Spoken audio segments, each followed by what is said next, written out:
you could say, looking forward to getting the sentencing over with so I can start moving towards the end of this hell.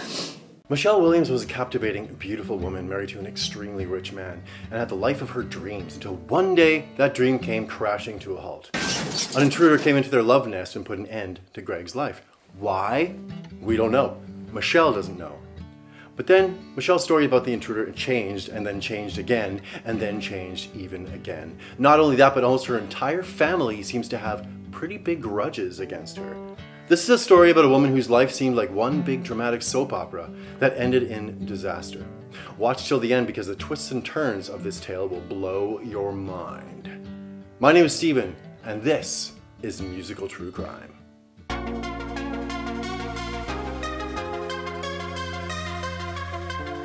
Our story takes us to Keller, Texas. Keller is a suburban city in Tarrant County, northeast of Fort Worth. In the early 1850s, settlers established the city. It was a stop along the Texas and Pacific Railway and in close proximity to the Trinity River water supply. The abundance of farmland made it a good place for a city. It has 26 miles of hiking and biking trails, so Kellerians must have thighs of steel. They used to have a little log Baptist church, but it was burned in an Indian raid in 1859. That's quite some time ago. Michelle had a messy life until she met self-made millionaire Greg Williams. A history that rivals the convoluted plot lines of Days of Our Lives or Another World. What I'm saying is that it was a real-life soap opera. She was preggo at 17, married 3 times, and had 3 kids by 24. She lived in motel rooms and couch surfed, living paycheck to paycheck. To make ends meet, she would strip her clothes off. Another problem was her infidelity. When she was in her relationships, she had backdoor loving. She loved the attention and the goodies on the side, so she often had a side piece or several side pieces. She was probably made for polyamory, but she just didn't do polyamory. She just cheated. Michelle herself adamantly denies this, but her exes and her sons all confirm that her philandering was a fact.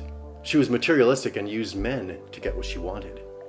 But when she met Greg, she seemed to put all of this aside. She was finally living the dream and wanted to change for him. Before Greg, she could barely rub 2 pennies together, so this new life was exactly what she always wanted. So in 2007, they got hitched, and not soon after, they had a daughter named Michele. She was Michelle's pride and joy, and along with the other kids, they were a nice little family living the American dream. Greg was a guy's guy, a man's man. He was an alpha male, a successful IT computer analyst with his own business. He started grassroots with nothing but skills and a dream. Within a few short years and a lot of elbow grease, he became wildly successful. He was a workaholic who could sell anything to anyone.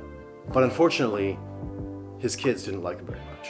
In fact, they really didn't like him. But that's beside the point. He made Michelle his bookkeeper. He also bought her a yogurt shop to keep her busy. He had a daughter from a previous relationship who was a cantankerous teenager. Now, this new union wasn't without problems. Michelle was a big spender, but I mean, come on, who could blame her? After a life of poverty, who wouldn't want to spend a few bucks? Despite this, they were doing pretty good. Heck, they even had a pool. So everything seemed to be going along just swimmingly until the evening of October 31st, 2011.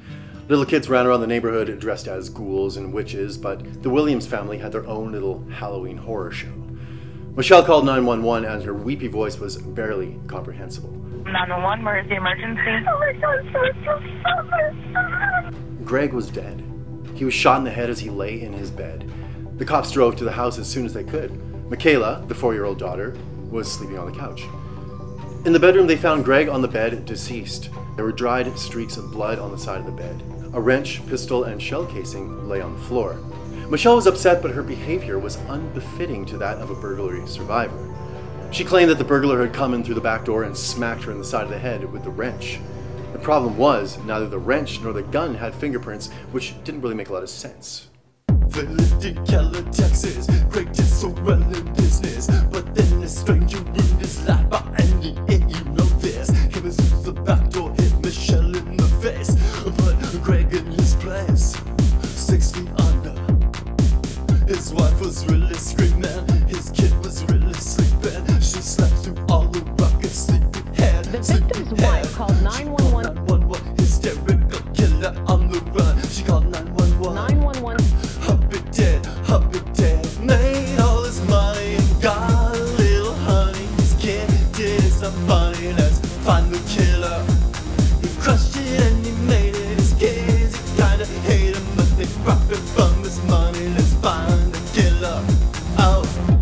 pulled Michele into the station to get more information. They wanted to suss out the situation, get more details, and hopefully find out who the heck had done this. But the problem is they had a very strong suspicion it was staged. For one thing, the lack of fingerprints on the weapon and the wrench. Also, why would the burglar leave the gun on the floor after shooting his victim? Any killer with 2 brain cells would not leave evidence behind. Another thing, the K9 unit didn't detect the scent of an intruder, and those dogs can smell anything. That's what they're born to do, smell stuff. Fourthly, the security cameras didn't show any indication an intruder even came to the house. To boot, there's about 20,000 bucks laying there in plain sight on the dresser. Why wouldn't a burglar take any of it? Isn't that what burglars do? Isn't it their job? Isn't it in their job description to take stuff? Not to mention the many valuables all over the house were left untouched. One other thing, there were marks on the back door which indicated that the burglar had actually jimmied their way into the house. But the problem is the marks on the back door could only have been made when the door was open. The crime scene looked very, very staged. And badly staged, if you ask me. And you should ask me, because I worked in theater and I know a lot about staging, okay? When they got Michele into the interrogation room, at first they asked her to explain what happened. Then they put pressure on her to tell the truth. The actual story. They knew this situation was fishy. Crying and hiding her face in her hands, she insisted she was telling the truth again and again as the investigators pressured her over and over, just hammering it in. Eventually, after many hours, they tried another tactic. They suggested that maybe, maybe it was self-inflicted. Maybe Greg did it to himself. She finally coughed up. Yes, he did it. She whimpered. Within very little time, she suddenly had this new, different story. She didn't want her daughter to know the truth, that her daddy would do that to himself, so she tampered with the evidence. She used heaps of disinfecting wipes and wiped down the gun, the wrench in Greg's hands, and then flushed them all down the toilet. Then she took the wrench and bopped herself in the face to further enhance the intruder story. While out on bond, she was suddenly a new person. She announced that she had a new name and a new lover. Her new name was Shelley, and sticking with names beginning with the letter G, her new boyfriend's name was Gene Wallace. Gene ran the fitness center with Michele, and it even appeared in her kettlebell commercial. 12 years her junior, which is fine if not for the fact that he was originally her oldest son Lee's best friend. Older mom poaching her son's best friend.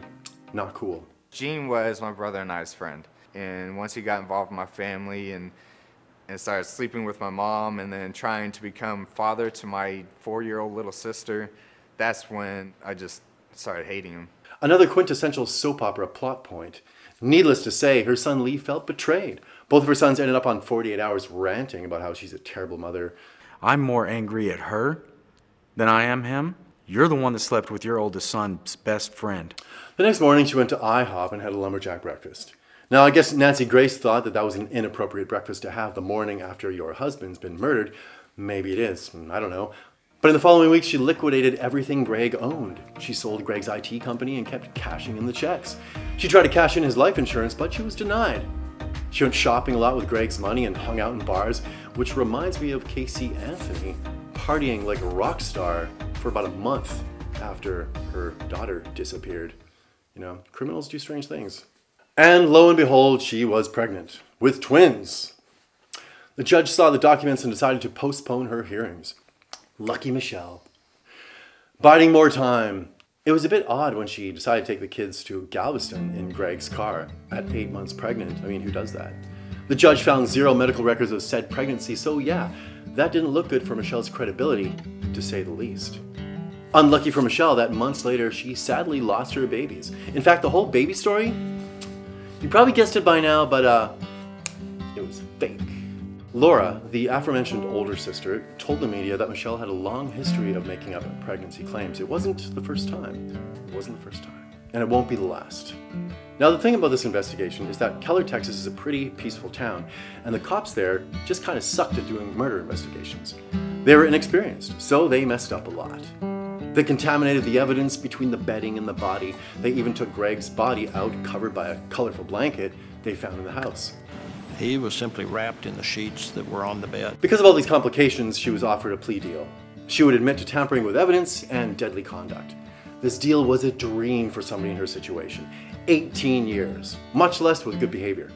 In fact, Michele was so confident that she was sure she'd be out after 2 years. And then Michele made a huge mistake. right in the middle of nowhere, she just goes, you know what, I've been wanting to say this for a year. It isn't what I told the authorities. There was an intruder. He didn't commit suicide. With her incessant need to blab, she agreed to appear on 48 Hours, the crime show. Not only that, but she told them she was completely innocent, and in fact, the intruder story was really what happened. Forget everything else. Everything else, just forget about it. This was the real story.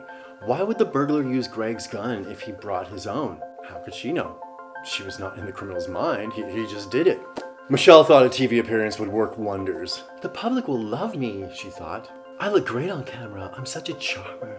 They'll see things from my perspective. However, that was not to be the case. Judge Scott Wish, who probably wished he wasn't on the case, learned about Michelle's TV appearance and her new claim of innocence from the deputies guarding her during the interview. He dragged her into court and told her, sorry babe, your plea deal, it's off the table. We're going to court. We're going to trial. In his words, he said they'll have a trial and let the chips fall where they may. You blew your chance. You had a plea deal, but you blew your chance. For a shot at TV fame, you blew your chance. And now it's trial time, you blew your chance.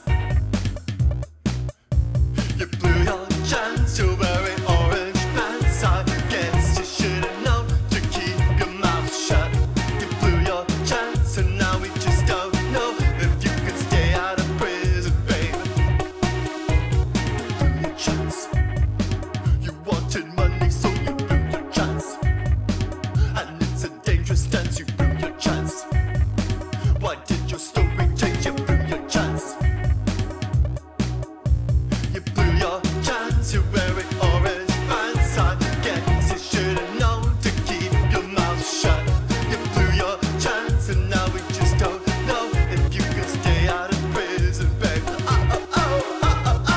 So although she had a plea deal that could potentially mean a few years behind bars, she decided to roll the dice. And this also made the defense's job way more difficult. The fact is, they already had a weak case and an unreliable client. Michelle's older sister Laura, who really doesn't seem to like Michelle very much, truly thought she could convince the jury because, in her words, Michelle is a classic manipulator. Laura, obviously not the biggest fan, said, when Michelle speaks, she is usually lying. You think? I think. The trial was just as much of a soap opera as this woman's roller coaster life. She wouldn't take the stand to spin yet another tale, so the defense had very little to work with. Her younger son, Andrew, took the stand for the prosecution, telling them a story about how his mother contacted him, asking if he could help frame his ex-wife for the crime.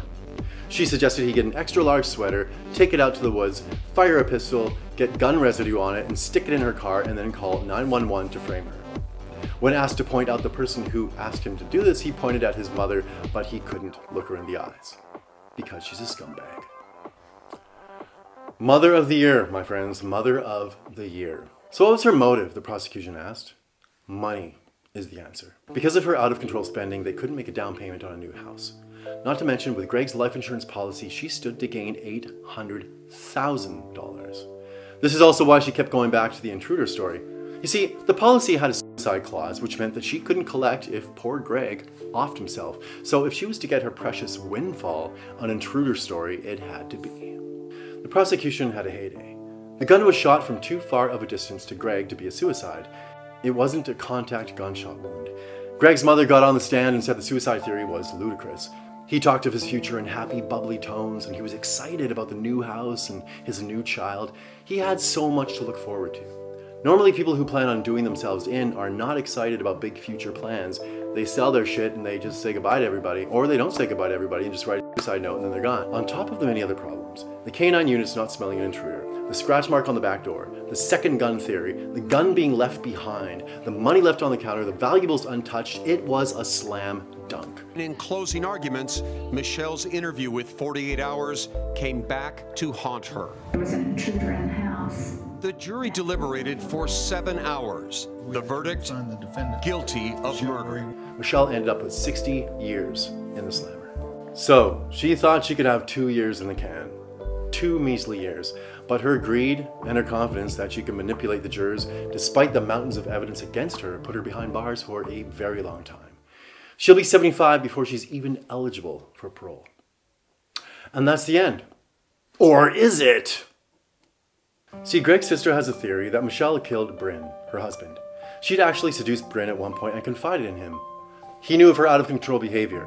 If he were to blab, Greg would have found out everything. Michele would have lost it all. Greg just wouldn't stand for that. She'd be out on her ear, divorced and royally fucked. So she had to take care of him. His death was, in fact, ruled a suicide, but there are a number of suspicious things about his death. For example, he was left-handed, but the bullet entered his right temple. Not to mention that, like Greg, he had a zest for life and did not seem suicidal. After he was gone, Michel had convinced his wife, also named Michele, to sign a form demanding that he be cremated. Once cremated, there'd be no autopsy and way less chance of the truth coming out. Yes, sir, this case was a doozy. Michele wanted it all. She was greedy. She was a hedonist and a manipulator and a killer. But once her house of cards started to fall, she took matters into her own hands. Let's face it, she wasn't smart enough to actually off her poor hubby in a convincing way. And she blabbed so much that she blabbed herself out of a plea deal and will be a very, very old lady when and if she leaves prison. What do you think? Have you met manipulative people? Did they manipulate you? If so, tell me your story in the comments. And if you have any true crime story you'd like to see covered, tell me in the comments. And stay safe out there.